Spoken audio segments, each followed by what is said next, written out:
Elon মাস্কের rocket company স্পেসএক্সের তৈরি করা এক অভাবনীয় প্রযুক্তি স্টারলিংক স্যাটেলাইট ইন্টারনেট, যা পৃথিবীর চারপাশে নিম্ন কক্ষপথে ঘুরে বেড়ানো হাজার হাজার স্যাটেলাইটের মাধ্যমে তৈরি। স্টারলিংক দিচ্ছে বিশ্বের সবচেয়ে দুর্গম এলাকাতেও উচ্চ গতির ওয়্যারলেস ইন্টারনেট, যা কোনো তার ছাড়াই সরাসরি স্যাটেলাইট থেকে পৌঁছে দিচ্ছে ইন্টারনেট। আর এখন সেই প্রযুক্তি চলে আসছে বাংলাদেশে।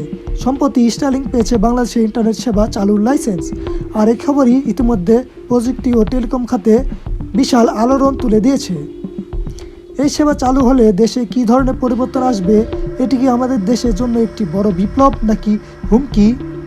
স্টারলিংক কীভাবে কাজ করে এবং এই প্রযুক্তি আমাদের বাংলাদেশে চালু হলে দেশের অর্থনীতির জন্য লাভ হবে না ক্ষতি হবে? আবার এসব ইন্টারনেট সেবা সরকারের নিয়ন্ত্রণে থাকার কারণে অনেক সময় ইন্টারনেট শাটডাউন বা ব্ল্যাকআউটের মতো পরিস্থিতিতে পড়তে হয়, যা গত 2024 সালের জুলাই আগস্টে দেখা গিয়েছে। তবে ইলন মাস্কের স্টারলিংক স্যাটেলাইট ইন্টারনেটেও এ ধরনের সমস্যা হবে কিনা আমরা একটু সামনে গিয়েই জানবো। তাই সম্পূর্ণ ভিডিও পর্যন্ত আমাদের সাথেই থাকুন।